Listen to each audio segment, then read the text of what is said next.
ನನ್ನ ಮಗ. ಪಯಣ ಎಲ್ಲ ಚೆನ್ನಾಗಾಯ್ತಾ? ಹಾ, ಹುಡುಗಿ ಕರ್ಸ್ಬೋದಾ? ಒಂದ್ ನಿಮಿಷ. ಅಮ್ಮ ರಕ್ಷಿತಾ,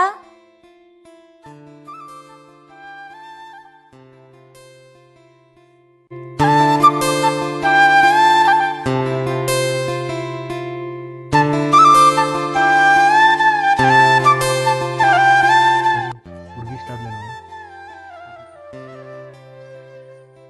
ನಮ್ಮ ಹುಡುಗನ್ಗೆ ಹುಡುಗಿ ಇಷ್ಟ ಆದ್ಲು. ಹುಡುಗ ಏನ್ ಕೆಲಸ ಮಾಡ್ತಾನೆ? ಅವನು ಏಜೆನ್ಸಿ ಇಟ್ಕೊಂಡಿದ್ದಾನೆ. ಏಜೆನ್ಸಿ? ಮಮ್ಮಿ, ಈ ಏಜೆನ್ಸಿ ಎಲ್ಲ ಮಾರ್ಕೆಟ್ ಎಲ್ಲ ಅಷ್ಟು ವ್ಯಾಲ್ಯೂ ಇಲ್ಲ ಮಮ್ಮಿ. ಏಜೆನ್ಸಿ ನಂಬ್ಕೊಂಡು ಜೀವನ ಸಾಗಿಸೋದು ತುಂಬಾ ಕಷ್ಟ. ಅಭಿ ಸುಮ್ಮನೆ ಇರು. ಸರಿ, ನಾನು ಹೇಳ್ತೀನಿ. ಸರಿ. ಹೌದು, ಮಾರ್ಕೆಟಲ್ಲಿ ತುಂಬಾ ಏಜೆನ್ಸಿ ಇದೆ. ನಿಮ್ದು ಯಾವ ಏಜೆನ್ಸಿ? Gas agency. ಏನೋ ಗ್ಯಾಸ್ ಏಜೆನ್ಸಿನಾ? ಈ ಹುಡುಗ ನನಗೆ ಬೇಕು. ತಮ್ಮ, ಈ ಹುಡುಗ ನನಗೆ ಓಕೆ. ಮೀನಾಕ್ಷಿ, ಮೀನಾಕ್ಷಿ, ಎಂಥ ಒಳ್ಳೆ ಮಕ್ಕಳಿಗೆ ಜನ್ಮ ಕೊಟ್ಟೆ. ಒಂದೊಂದು ಮುತ್ತು ಕಡೆ.